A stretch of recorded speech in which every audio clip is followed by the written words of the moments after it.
Hello विद्यार्थी मित्रों, आज આપણે આડત માલના સૌથી અગત્યના ટોપિક વિશે વાત કરવા જઈ રહ્યા છીએ। ભરતીય કિંમતે માલ મોકલવામાં આવે ત્યારે અને યુનિવર્સિટી એક્ઝામમાં મોસ્ટ ઓફ સંજોગોમાં તમને આ ટાઈપના જ સમ પૂછાતા હોય છે ને આપણે આગળના બધા ટોપિક ભણી ગયા, મેઇન એ જ ટાઈપનો સમ, ખાલી એક જ ટોપિક બદલાય છે અને એ ખાસ ધ્યાનમાં રાખવાનો છે તમારે।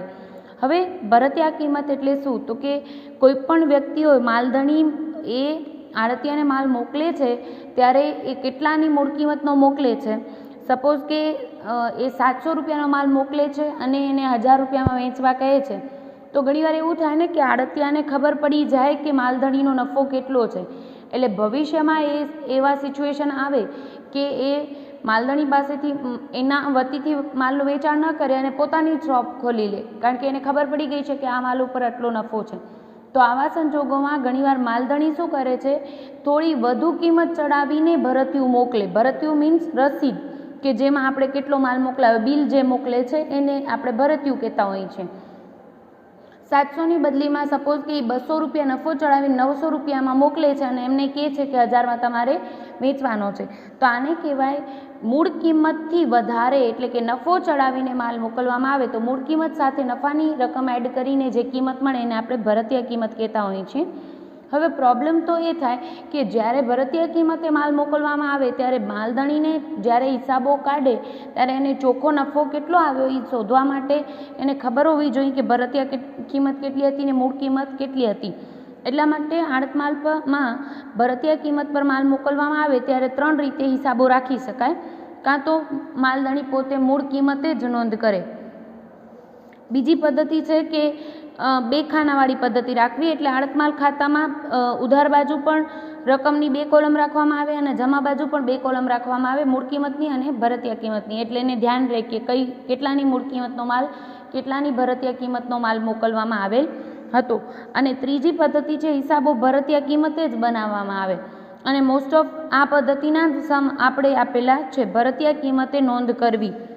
હવે તમે જે રીતે આડત માલ ખાતું બનાવતા હતા એ રીતે જ બનાવવાનું છે, ફક્ત 2 હવાલા નોંધો એક્સ્ટ્રા તમારે યાદ રાખવાની છે। હવે તમે જે બનાવતા હતા આડત માલ ખાતું, એમાં આપણે શું કરતા હતા, અહીંયા આડતથી મોકલેલ માલ ખાતે લખતા હતા મૂળ કિંમતે, એની જગ્યાએ તમારે બતાવવાનું છે આડતથી મોકલેલ માલ ખાતે ભરતીય કિંમત, ઉધાર બાજુ ભરતીય કિંમત લખશો। એટલે હવે ભરતીય કિંમત સપોઝ કે 900 લખી છે અને 700નો માલ 200ના નફાથી આપણે મોકલ્યો છે, તો આપણે અહીંયા ઉધાર બાજુ નોંધ શું કરશું, આડત માલ ખાતે ઉધાર તે આડતથી મોકલેલ માલ ખાતે જમા ભરતીય કિંમત 900 રૂપિયા। પણ ભવિષ્યમાં આપણે ખ્યાલ હોવો જોઈએ કે મૂળ કિંમત કેટલી છે, એટલે આપણે તફાવત જે નફો ચડાવ્યો છે ને એ તફાવત આપણે પાછો જમા કરી નાખશું અને વિગતે જ લખશું કે આડતથી મોકલેલ માલ ખાતે ઉધાર તે આડત માલ ખાતાની જમા બાજુ, એટલે 900 તમે ઉધાર બાજુ લખ્યા અને 200 તમે જમા બાજુ લખ્યા, એટલે નેટ તો 700 રૂપિયા મૂળ કિંમતથી જ તમે નોંધ કરી ગણાય। ક્લિયર? એટલે પહેલે તમે ઉધાર બાજુ લખશો શું, ભરતીય કિંમત, અને જેટલો નફો ચડાવ્યો છે એ તમે શું કરી નાખશો, જમા, અને વિગતમાં એ જ લખશો આડતથી મોકલેલ માલ ખાતે અને તફાવતની રકમ કે નફાની રકમ। એટલે હવાલા નોંધ યાદ રાખજો, એક્સ્ટ્રા શું કરવી પડશે આપણે, આડતથી મોકલેલ માલ ખાતે ઉધાર તે આડત માલ ખાતે જમા તફાવતની રકમ એટલે કે નફાની રકમ કરવી। અને બીજી હવાલા નોંધ તમારે આખા સ્ટોકમાં કરવી પડે, બાકી બધું જ જેમ તમે અત્યાર સુધી કરતા આવ્યા છો એ જ નોંધો કરવાની છે। અસામાન્ય નુકસાન આવે તોય મૂળ કિંમતથી જ વાત કરવાની છે, કારણ કે નુકસાન થયું તો આપણે ખ્યાલ હોવો જોઈએ, પણ એક માલ મોકલાવો ત્યારે ભરતીય કિંમતે નોંધ કરો અને ભરતીય કિંમતે નોંધ કરો ત્યારે નફો જમા કરી નાખો। અને બીજી વસ્તુ આખા સ્ટોક, કારણ કે એ તમને આડતીઓ પૂછે તો તમને ખ્યાલ હોવી જોઈએ કે કેટલાની ભરતીય કિંમતનો છે, એટલે તમે આખા સ્ટોક પણ આડત માલના આખા સ્ટોક ખાતે અહીંયા ભરતીય કિંમતે બતાવશો અને એનો નફો તમે ઉધાર કરી નાખશો, એનો નફો તમે શું કરી નાખશો, ઉધાર કરી નાખશો અને એ લઈ જશો આપણે સ્ટોક અનામત ખાતે। અહીંયા વિગત બદલાતી નથી, આડતથી મોકલેલ માલ ખાતે જ જમા તમે કરો છો માલ મોકલતી વખતે નફાની રકમ, બરાબર, પણ આડત માલના સ્ટોકમાં જેટલો નફો સમાયેલો છે તમે જમા સાઈડ આડત માલ ખાતાનો સ્ટોક લખશો અને ઉધાર સાઈડ શું કરશો, તફાવતની રકમ, એટલે જેટલો આખા સ્ટોકમાં નફો હશે એ તમે ઉધાર કરશો અને વિગતમાં લખશો સ્ટોક અનામત ખાતે. એટલે કે બીજી હવાલા નોંધ શું થશે આપણી? આડત માલ ખાતે ઉધાર તે આખા સ્ટોકના અનામત ખાતે જમા અથવા તો ઉપલક ખાતે જમા, પણ આપણે જનરલી લખશું સ્ટોક અનામત ખાતે. ખાલી તફાવતની રકમ એટલે કે નફાની રકમ. ક્લિયર? આ બે જ એન્ટ્રી એક્સ્ટ્રા અને યુનિવર્સિટી એક્ઝામમાં આપણે ભરતીયા કિંમતવાળા સમ પૂછાતા હોય છે. લઈ લઈએ દાખલા નંબર 17 લઈએ છીએ અત્યારે. Gaikwad radio company Vadodara radio સર્વિસને 1/3/2010ના રોજ 750 રેડિયો આડત પર વેચવા મોકલે છે. એટલે આપણે અહીંયા ગાયકવાડ રેડિયો એ કોણ છે? આપણા માલધાણી, અને વડોદરા રેડિયો સર્વિસ એ આપણા આડતિયા છે. બરાબર? 750 રેડિયો આડતથી વેચવા મોકલે છે. દરેક રેડિયોની મૂળ કિંમત 900 છે અને કાચું ભરતિયું ભરતિયા કિંમત પર 25% નફો મળે તે રીતે બનાવવામાં આવે છે. અહીંયા મેઇન વસ્તુ, મેઇન લાઈન આ હશે કે કેટલાની મૂળ કિંમતનો માલ છે, કેટલો નફો ચડાવ્યો છે અને કઈ કિંમતે એને મોકલ્યો છે. તો આમને કાચું ભરતિયું કેવી રીતે બનાવ્યું છે? ભરતિયા કિંમત પર 25% નફો મળે તે રીતે બનાવવામાં આવે છે. ગાયકવાડ કંપનીએ ગાડા ભાડાના 1500, નૂરના 22,500 અને વીમાના 18,750 ચૂકવ્યા છે. વડોદરા રેડિયો તે જ દિવસે 1,83,000નો બેંક ડ્રાફ્ટ મોકલી આપે છે. એટલે એડવાન્સ રકમ મોકલી આવે છે હુંડીની જગ્યાએ. તારીખ 30/6/2010ના રોજ વડોદરા રેડિયો વેચાણ આંકડો અને બાકીની રકમનો બેંક ડ્રાફ્ટ મોકલી આપે છે. એટલે છેલ્લે હિસાબ ચૂકતે કર્યો છે એ અહીંયાથી સ્પષ્ટ થઈ જાય છે. વેચાણ આંકડા મુજબ 450 નંગ રેડિયો દરેક ₹1230ની કિંમતે રોકડેથી વેચ્યા. કેટલા નંગ, કઈ કિંમતે અને કઈ રીતે વેચ્યા એ ધ્યાન રાખવું. રોકડેથી વેચ્યા છે. 75 રેડિયો 1250ની કિંમતે સીતા રેડિયોને ઉધાર વેચ્યા છે. 30 રેડિયો 1260ની કિંમતે અમદાવાદ રેડિયોને ગાયકવાડ રેડિયોની ભલામણથી વેચ્યા છે. એટલે કે માલધાણીની ભલામણથી વેચ્યા હોય ત્યારે ધ્યાન રાખવું. અને જવાબદારી ભલામણ અને જવાબદારી વેચ્યા છે. માલ છોડાવતા જકાતના 5250 ચૂકવ્યા અને વેચાણ ખર્ચના 7840 ચૂકવ્યા છે. આડતિયાએ કરેલ ખર્ચા આપ્યા છે. પછી કીધું છે સીતા રેડિયો અને અમદાવાદ રેડિયો જેને આપણે ઉધાર વેચાણ કર્યું હતું, એમાં સીતા રેડિયોને 7 પર વેચાણ કર્યું છે અને અમદાવાદ રેડિયોને આપણે ગાયકવાડ રેડિયોની ભલામણથી ઉધાર વેચાણ કર્યું છે. એ બંને નાદાર જાહેર થયા અને એમની મિલકતમાંથી 80% રકમ વસૂલ થઈ શકી. એટલે શું થયું? 20% ગાલખાત થઈ છે. એની નોંધ કેમ કરવી એ આપણે આસામી આડતના ટોપિક વખતે ચર્ચા કરેલી હતી. નોંધ પણ લખેલી છે. વડોદરા રેડિયો સર્વિસને વેચાણ પર 5% અને ઉધાર વેચાણ પર 2% આસામી આડત મળવાની છે. એટલે મેઇન વસ્તુ, નાદાર જાહેર થાય ત્યારે ગાલખાતનું નુકસાન કોણ ભોગવશે એ કેના ઉપર ડિપેન્ડ થાય? આસામી આડત મળે છે કે નહીં. જો મળતી હોય તો કોણ ભોગવશે? આડતીઓ ભોગવશે. અને શાક પર વેચાણ ઉપર જ ભોગવશે. ભલામણથી વેચાણ કર્યું હશે તો એમાં આડતીઓ ભોગવશે નહીં. તથા વાર્ષિક 12,000 સર્વિસ ચાર્જ ચૂકવવાનો છે. આ પણ મેઇન ટોપિક. વાર્ષિક 12,000 સર્વિસ ચાર્જ ચૂકવવાનો છે. આપણો ધંધો જ કેટલો ટાઈમ ચાલુ રહે છે? 1/3/2010ના માલ મોકલ્યો છે અને 30/6 સુધી જ ધંધો ચાલુ રહ્યો છે. તો માર્ચ, એપ્રિલ, મે અને જૂન 4 મહિનાનો જ વાર્ષિક સર્વિસ ચાર્જ 12,000 છે. 4 મહિનાનો જ એને આપણે આપશું.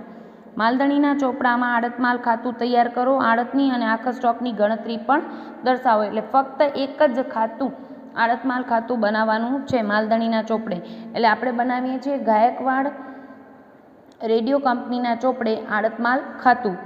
બરાબર? હવે મેઇન વસ્તુ આજને ટોપિક, બીજા બધા ટોપિક આપણે આગળ ચર્ચા કરી ગયા છે. અહીંયા ભરતીયા કિંમતનો ટોપિક મેઇન છે. પહેલે ગણતરી બતાવવી પડે. આપણે એને મોકલ્યો છે ગાયકવાડ રેડિયોએ વડોદરા રેડિયોને 750 રેડિયો આડતથી વેચવા મોકલ્યા છે અને એની મૂળ કિંમત કેટલી છે? 900. એ તમને આપી દીધી છે. અને પછી કીધું છે ભરતીયા કિંમત પર 25% નફો મળે તે રીતે માલ મોકલ્યો છે. આપણે ખબર છે કે ભરતીયા કિંમતવાળો સમ હોય તો પહેલે અહીંયા ભરતીયા કિંમતથી નોંધ થાય અને તફાવતની રકમ જમા કરવી પડે. એટલે ઇનડાયરેક્ટલી આપણે મૂળ કિંમતથી નોંધ કરીએ છીએ. પણ મૂળ કિંમત 900ની આપણે જરૂર નથી. આપણે આની ભરતીયા કિંમત કેટલી શોધવી પડે. અને એ કઈ રીતે શોધાય? તો કે આપણે કીધું છે ભરતીયા કિંમત પર 25% નફો મળે તે રીતે ભરતીયું બનાવ્યું છે. હવે આપણે ખબર છે મૂળ કિંમતમાં નફો એડ કરીએ તો શું મળે? ભરતીયા કિંમત મળે. આટલું ધ્યાન રાખશું આપણે. મૂળ કિંમતમાં નફો એડ કરીને ભરતીયા કિંમત મળે.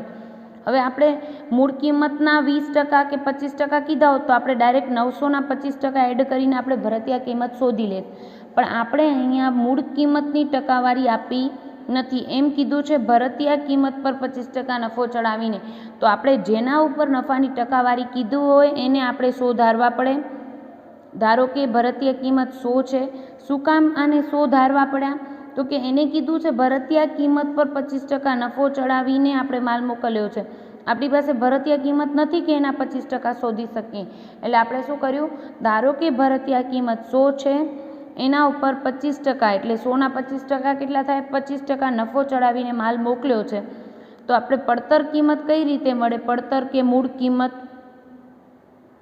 મૂળ કિંમતમાં નફો એડ કરીએ તો ભરતીયા કિંમત મળે. ભરતીયા કિંમતમાંથી પડતર કિંમત કે મૂળ કિંમત લાવી હોય તો શું કરવો પડે? નફો માઇનસ કરવો પડે. એટલે આ 100 રૂપિયાનો માલ જે એને મોકલાવશું એ 25 નફા સાથેનો હશે. એટલે 75 રૂપિયા શું હશે? એની મૂળ કિંમત હશે. બરાબર. હવે આ ત્રણમાંથી આપણી પાસે છે શું? મૂળ કિંમત 75 છે, સોરી 900 છે. બરાબર. તો આપણે ત્રિપદી કઈ રીતે માંડવી ધ્યાન રાખજો તમે. એક તો પહેલે ધારવું કોને 100? તો કે જેના ઉપર નફાની ટકાવારી આપી હોય. આપણે કીધું હતું ભરતીયા કિંમત પર 25% નફો મળે તે રીતે. તો આપણે ધારવાનું 100 કોને? ભરતીયા કિંમતને 100 ધાર્યા અને એનામાંથી નફો બાદ કરીએ તો મૂળ કિંમત મળી જાય. બરાબર. અને આપણે શું આપેલું છે એ પછી ત્રિપદી વખતે ધ્યાનમાં રાખવું. હવે મેઇન વસ્તુ શું છે? ધારવું ક્યારે પડે? જો એમ કીધું હોત કે ભરતીયા કિંમત 900 છે અને એના ઉપર 25% નફો, તો આપણે ડાયરેક્ટલી લઈ લેત. પણ આપણે કીધું છે ભરતીયા કિંમત પર નફો ચડાવીને અને ભરતીયા કિંમત આપી નથી તો તમને ધારવા જવું પડે. બરાબર. હવે ત્રિપદી કેમ માંડવી એની વાત કરીએ તો આ બધા દાખલાની ચર્ચા લઉં છું એટલે આ મેઇન બેઝિક્સ તમારા ક્લિયર નથી હોતા તો ઘણી બધી ભૂલ કરો છો એટલે ધ્યાન રાખજો. હવે આપણી પાસે મેઇન રકમ કઈ છે? મૂળ કિંમત છે અને આપણે શું જોઈએ છે? ભરતીયા કિંમત જોઈએ છે. તો આપણે ત્રિપદી શું માનશું? કે જ્યારે મૂળ કિંમત જે આપેલું છે એ પહેલે લખાય અને જે શોધવાનું છે એ પાછળ લખાય. જ્યારે મૂળ કિંમત 75 હોય ત્યારે ભરતીયા કિંમત કેટલી છે? 100 છે. તો જ્યારે મૂળ કિંમત આપણી 900 હોય ત્યારે ભરતીયા કિંમત કેટલી? એટલે તમને મળશે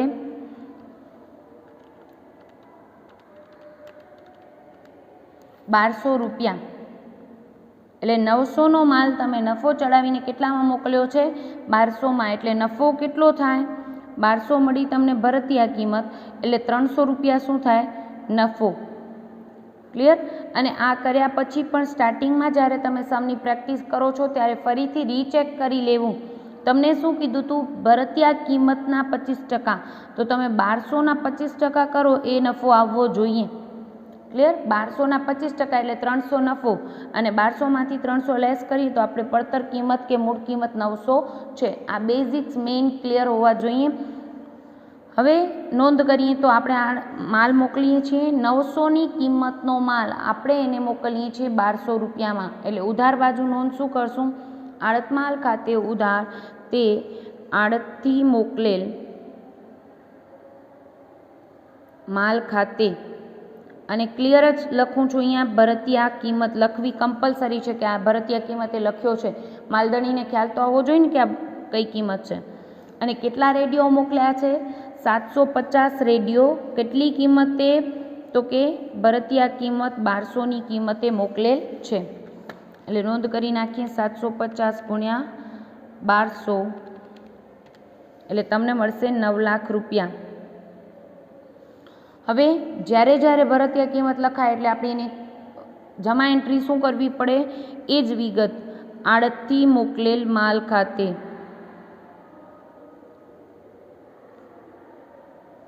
નફો અથવા તો શું લખશો? તફાવતની રકમ. કેટલા? તો કે 750 રેડિયો ગુણ્યા કેટલા? 300 રૂપિયા. એક રેડિયોમાં 300 રૂપિયા નફો સમાયેલો છે એટલે આપણે શું કર્યું? 1200 રૂપિયા ઉધાર કર્યા અને 300 રૂપિયા જમા કર્યા. એટલે ઇનડાયરેક્ટલી 900 રૂપિયાથી એટલે કે મૂળ કિંમતથી જ નોંધ કરી છે, પણ ઇનડાયરેક્ટલી. કારણ કે ભરતીયા કિંમતે માલ મોકલીએ ત્યારે ભરતીયા કિંમત દર્શાવવી પડે અને નફો જમા કરી નાખ્યો છે. 750 ગુણ્યા 300 એટલે 2,25,000.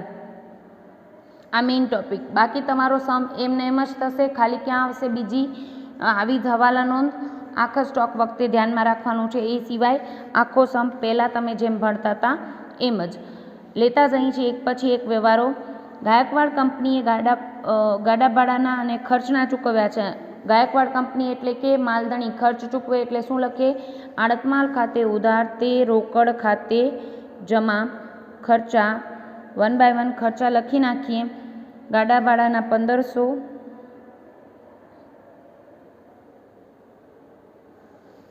પછી કીધું છે નૂરના 22,500,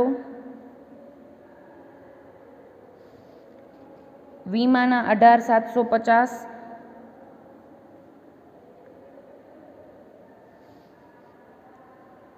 અને ખર્ચ પૂરા થઈ ગયા. એના પછી કીધું છે વડોદરા રેડિયોએ તે દિવસે ડ્રાફ્ટ મોકલ્યો. બરાબર, 42,750.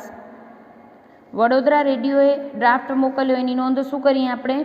રોકડ ખાતે બેંક ખાતે ઉધાર તે વડોદરા રેડિયો ખાતે જમા. પણ આપણે અહીંયા આડતિયાનું ખાતું બનાવવાનું કીધું નથી એટલે આપણે બનાવ્યું નથી. આપણે આડત માલ ખાતું જ બનાવવાનું કીધું છે. નહીંતર ક્યાં નોંધ આવે? વડોદરા રેડિયોના ખાતાની જમા બાજુ બેંક ખાતે. પછી તમને કીધું છે 30/6/2010 રોજ વડોદરા રેડિયો વેચાણ આંકડો મોકલી આપ્યો અને બાકીની રકમનો ડ્રાફ્ટ મોકલ્યો.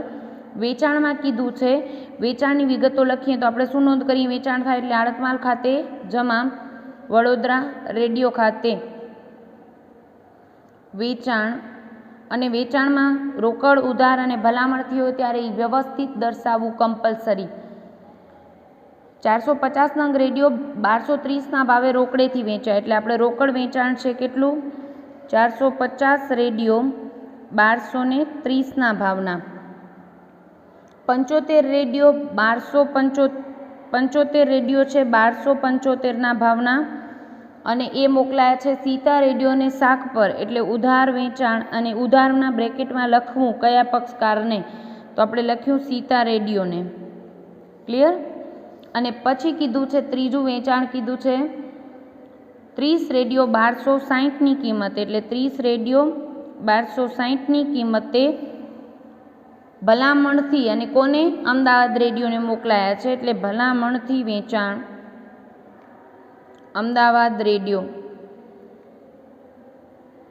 આ ક્લિયર લખવું એટલા માટે જરૂરી છે રોકડ કેટલું, ઉધાર કેટલું અને ભલામણથી કેટલું. કારણ કે જ્યારે આપણે આસામી આડત આપીએ છીએ અને ગાલખાતનો પ્રશ્ન જ્યારે આવે ત્યારે આપણે એનું નુકસાન કોણ ભોગવશે? માલધણી કે આડતીઓ એ નક્કી થઈ શકે એટલા માટે. ક્લિયર?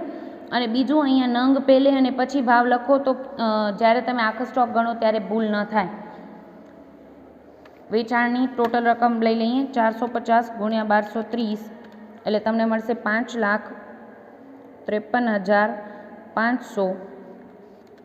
75 × 1275 કરશો એટલે તમને મળશે 95,625.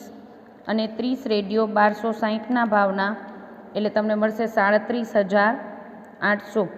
ટોટલ કરશો તમે 37,800 પ્લસ 95,625 પ્લસ 5,53,500 એટલે મળે છે 6,86,925 રૂપિયા.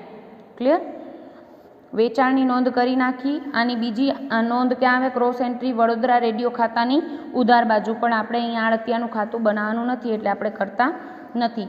એના પછીની વિગતોમાં કીધું છે માલ છોડવતા જકાતના 5,250 અને વેચાણ ખર્ચના આડતિયાએ ચૂકવ્યા છે એટલે આપણે નોંધ કરશું ખર્ચ થાય એટલે આડત માલ ખાતું ઉધાર અને આડતિયાએ ચૂકવ્યા છે એટલે આડતિયા ખાતે વડોદરા રેડિયો ખાતે જમા. ખર્ચા છે એ ક્લિયર લખશું. માલ છોડાવવા જકાતના 5,250 અને વેચાણ ખર્ચના 7,840.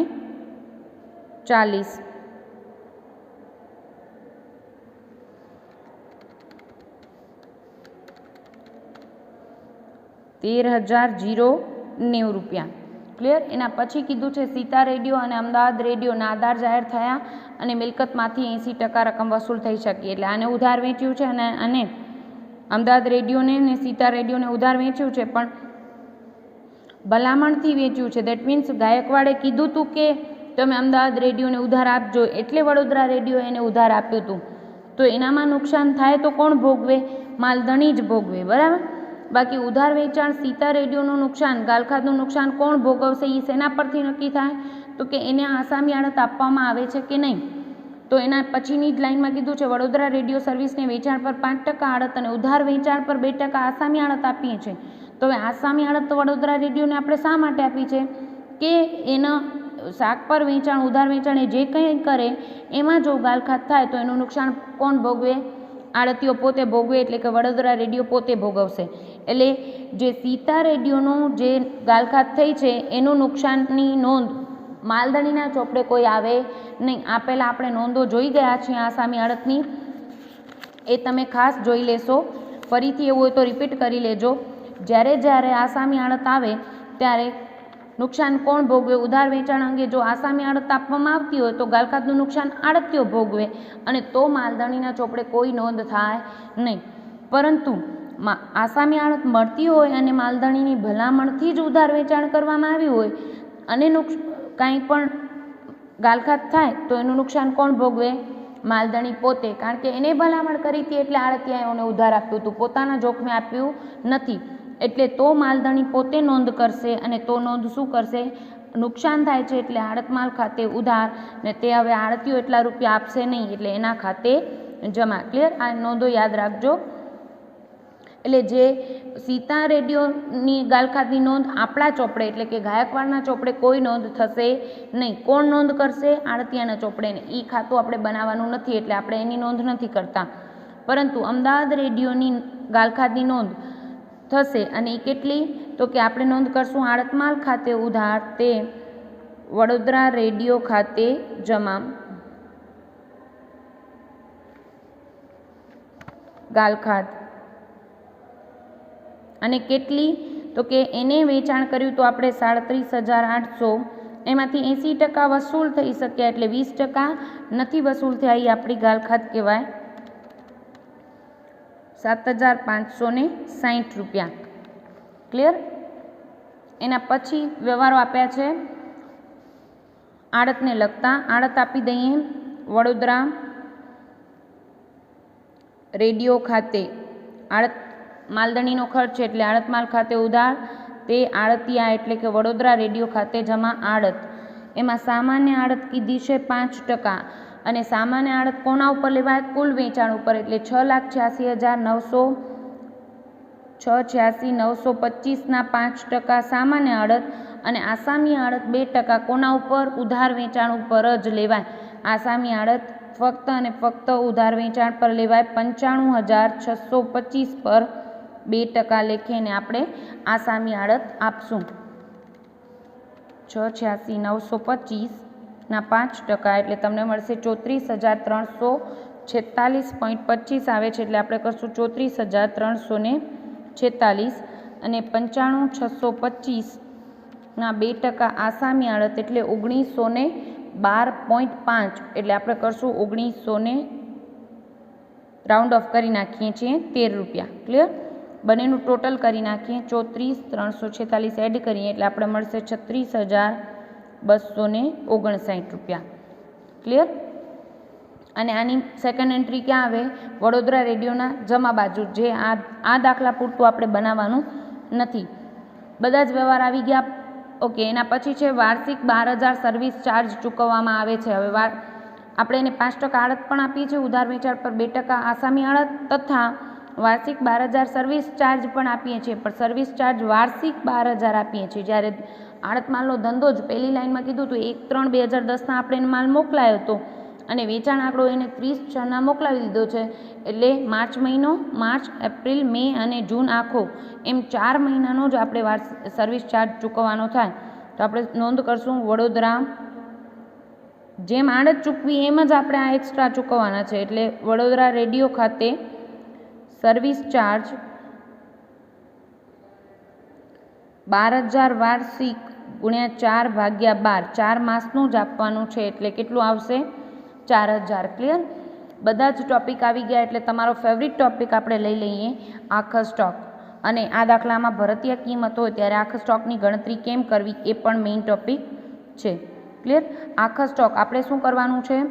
ભરતીય કિંમતવાળા સમમાં નવી બે જ ટોપિક આવે છે. એક તો અહીંયા માલ મોકલી ત્યારે ભરતીય કિંમત બતાવવો અને જમા સાઈડ તફાવત કરવો.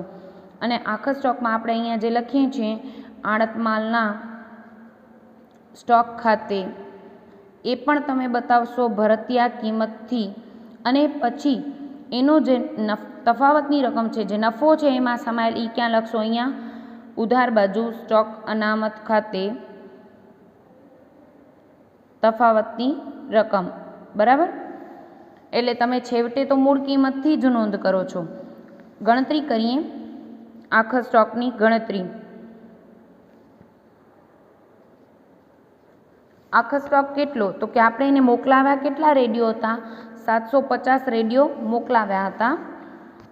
એમાંથી એને અહીંયા સામાન્ય કે અસામાન્ય નુકસાન તો છે નહીં, એને વેચી નાખ્યા છે એટલા રેડિયો બાદ કરી નાખીએ. 450 રેડિયો રોકડ, 75 રેડિયો ઉધાર અને ભલામણથી 30 રેડિયો એટલા માઇનસ કરી નાખીએ.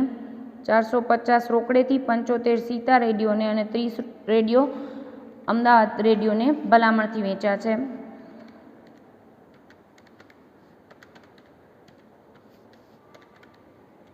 એટલે તમારા પાસે સ્ટોક બચે છે 195 રેડિયો. આપણે પહેલે નોંધ કરશું ભરતીય કિંમતથી. બરાબર ને? આપણે ખ્યાલ છે એ રેડિયોની ભરતીય કિંમત એક રેડિયોની કેટલી છે? 1200, અને એમાં 300 નફો સમાયેલ છે. તો પહેલે ભરતીય કિંમત શોધી લઈએ. ભરતીય કિંમત છે 1200, એટલે આપણે લેશું 195 રેડિયો ગુણ્યા 1200 રૂપિયા, એટલે તમને મળશે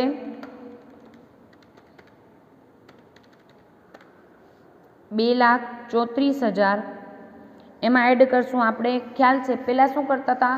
મૂળ કિંમત પ્લસ માલધણીના પ્રમાણસરના ખર્ચા પ્લસ આડતિયાના પ્રમાણસરના ખર્ચા જો બિન આવર્તક હોય તો. અહીંયા પણ એમ જ કરવાના છે, પણ અહીંયા મૂળ કિંમતની જગ્યાએ શું લેવાનું છે? ભરતીય કિંમત. બરાબર?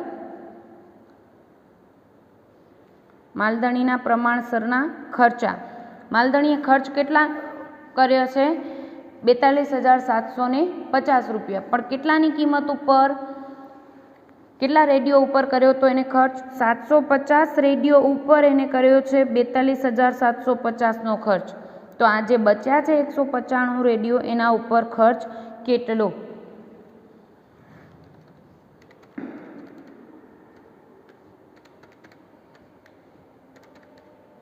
એટલે તમને મળશે 11,115 પ્લસ આડતિયાના પ્રમાણસરના ખર્ચ. પેલે જોઈ લઈએ, હોય તો જ તમારે એડ કરવાના થાય. આડતિયાના ખર્ચમાં વડોદરા રેડિયો ખાતે આપણે લખ્યા છે જકાત, માલ છોડાવવાનો જકાત ખર્ચ અને વેચાણ ખર્ચા. વેચાણ ખર્ચ લેવાય નહીં, પણ માલ છોડાવવા માટે જે જકાતનો ખર્ચ કર્યો છે એ કેવો ખર્ચ છે? બિન આવર્તક. તો એટલો જ ખાલી લેશો તમે 5,250. એટલે આપણે એડ કરવા પડશે, એક ખર્ચ છે એટલે આડતિયાના પ્રમાણસરના ખર્ચા. એને પણ ખર્ચ કેટલા ઉપર કર્યો છે? 750 રેડિયો ઉપર. 750 રેડિયો ઉપર ખર્ચ છે 5,250. તો 195 રેડિયો પર કેટલા?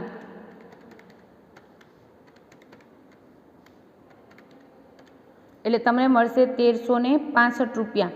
હવે મેઇન વસ્તુ એ છે કે ઘણીવાર અસામાન્ય નુકસાન હોય, રસ્તામાં જ નુકસાન થઈ ગયું હોય, તો આડતિયા સુધી એટલો પહોંચ્યો જ ન હોય માલ, તો એ કેટલા માલ એના સુધી પહોંચ્યો છે એના ઉપર એને ખર્ચ કર્યા હશે, એ ખાસ ધ્યાન રાખવું. આ દાખલામાં એ ટોપિક નથી, પણ આવે ત્યારે ત્યાં ભૂલ ન થાય. એટલે તમને આખા સ્ટોકની કિંમત મળી જશે 2,46,480 રૂપિયા. આ થયું તમારી ભરતીય કિંમત. પછી સ્ટોક અનામત ખાતે કેટલા લઈ જશો? તફાવતની રકમ. હવે મેઇન વસ્તુ શું છે? આપણે 900નો રેડિયો 300 રૂપિયા નફો ચડાવીને 1200 રૂપિયામાં વેચ્યો હતો, એટલે એક રેડિયોમાં કેટલો નફો હતો? 300 રૂપિયા. એવા કેટલા રેડિયો બચ્યા છે? 195 રેડિયા ઉપર. તફાવતની રકમ 195 ગુણ્યા 300 એટલે મળશે તમને 58,500. ખર્ચમાં ક્યારે નફો સમાયેલ હોય નહીં, ફક્ત ને ફક્ત ભરતીય કિંમતમાં જ નફો. આ 1200 રૂપિયા ભરતીય કિંમત છે, એમાં 300 નફો છે ને 900 મૂળ કિંમત છે. એટલે આપણે 1200થી નોંધ કરી તો 300 પાછા ઉધાર કરી નાખવા પડશે એટલા માટે. બાકી ખર્ચમાં ક્યારે નફો સમાયેલ હોય નહીં. એટલે 58,500 તમે ક્યાં લઈ જશો? સ્ટોક અનામત ખાતે. એટલે આપણે નોંધ કરીએ છીએ આડતમાલના સ્ટોક ખાતે. આડતમાલ ખાતાની જમા બાજુ 2,34,000 ₹2,46,480 અને સ્ટોક અનામત ખાતે 58,500, જે ક્યાં લઈ જશું? તફાવતની રકમ છે એ સ્ટોક અનામત ખાતે. ક્લિયર? બે મેઇન એન્ટ્રી ખાલી આગળના લેક્ચરથી બે જ નવા ટોપિક આવ્યા. કયા? એક તો આડત માલનો સ્ટોક. તમે ક્યાં લખો છો? આડત માલના સ્ટોક ખાતે ભારતીય કિંમતથી લખશો અને એની તફાવતની રકમ શું કરો છો? તમે ઉધારી દો છો. એટલે છેવટે તો તમે 1200થી સ્ટોક, અહીંયા 1200થી એક નંગ રેડિયો બતાવ્યો અને ₹300 તફાવત અહીંયા ઉધારી નાખ્યો, એટલે છેવટે તમે 900થી જ નોંધ કરી છે. અને બીજું, જ્યારે માલ મોકલાવો ત્યારે પણ ભારતીય કિંમત ઉધાર સાઈડ લખશો આડતથી મોકલેલ માલ ખાતે, અને જમા સાઈડ તફાવત કરશો એમાં પણ વિગત લખશો આડતથી મોકલેલ માલ ખાતે જમા તફાવતની રકમ. ક્લિયર? આ બે મેઇન નવા ટોપિક આજના. ખાતું બંધ કરી નાખીએ. 2,25,000 પ્લસ 6,86,925 પ્લસ 2,46,480, એટલે તમને મળશે 11,58,405. 11,58,405 માઇનસ કરી નાખીએ બધી વિગતો. 9,42,750 માઇનસ 13,090 માઇનસ 7,560 માઇનસ 36,259 માઇનસ 4,000 અને માઇનસ 58,500, એટલે તમને નફાની રકમ મળશે 96,246. આડત માલનો નફો 96,246. બરાબર? 96,246 નફો. પરિણામ ક્યાં લઈ જશું આપણે? સામાન્ય નફા નુકસાન ખાતે. નફો હાઇલાઇટ કરું છું, 96,246. ક્લિયર? આજે ભારતીય કિંમતની પ્રેક્ટિસ વ્યવસ્થિત કરશો. અને મેઇન તો પહેલી જ ગણતરી આપણે શું જોઈએ? ભારતીય કિંમત કેટલી, કેના ઉપર નફો ચડાવીને કીધું છે એ ધ્યાનમાં રાખવાનું છે. હવે તમને આજે હોમવર્કમાં દાખલા નંબર 16 રહેશે, એમાં સ્ટાર્ટિંગની ગણતરી હું તમને થોડી સમજાવી દઉં છું, પછી હોમવર્ક લેશો. આપણે કીધું છે દાખલા number 16, Philips radio company Binaca radio સર્વિસને 1/3/2010ના રોજ 500 રેડિયો સેટ આડતથી વેચવા મોકલ્યા. દરેક રેડિયોની ભરતીય કિંમત 1200 હતી અને કાચું ભરતિયું ભરતીય કિંમત પર 25% નફો મળે તે રીતે બનાવવામાં આવ્યું હતું. હવે મેઇન વસ્તુ શું છે? આપણે આપેલું શું છે એ લખી નાખવાનું. દાખલા નંબર 16ની ગણતરી બતાવું છું અને એના ઉપરથી દાખલો થશે. હવે અહીંયા આપણે આપ્યું હતું ભરતીય કિંમત 1200 અને કાચું ભરતિયું એમ કીધું છે ભરતીય કિંમત પર 25% નફો ચડાવીને. તો આપણે ભરતીય કિંમત પર જ નફાની ટકાવારી આપી છે અને ભરતીય કિંમત આપણી પાસે છે, તો ડાયરેક્ટ આપણે નફાની રકમ મળી જાય 1200ના 25% નફો, એટલે તમને કેટલો મળે? ₹300. અને ભરતીય કિંમત 1200 અને ભરતીય કિંમત પર જ નફાની ટકાવારી છે ને એ આપણી પાસે છે. તો ધારો કે ભરતીય કિંમત 100 છે એવી ત્રિપદી માંડવી ના પડે. આપણે જે કિંમત આપી છે એની જ ટકાવારી આપી છે, તો ભરતીય કિંમતના ડાયરેક્ટ 25% ₹300 શું થઈ જાય? નફો. તો મૂળ કિંમત કેટલી? તો કે મૂળ કિંમત પ્લસ નફો કરીએ ત્યારે આપણે ભરતીય કિંમત મળે, એટલે ભરતીય કિંમતમાંથી નફો માઇનસ કરી નાખીએ તો શું મળી જાય? મૂળ કિંમત. ક્લિયર? એટલે આ વસ્તુ ધ્યાન રાખજો. નફાની ટકાવારી શેના ઉપર છે અને આપણે શું આપ્યું છે? મૂળ કિંમત આપી છે કે ભરતીય કિંમત?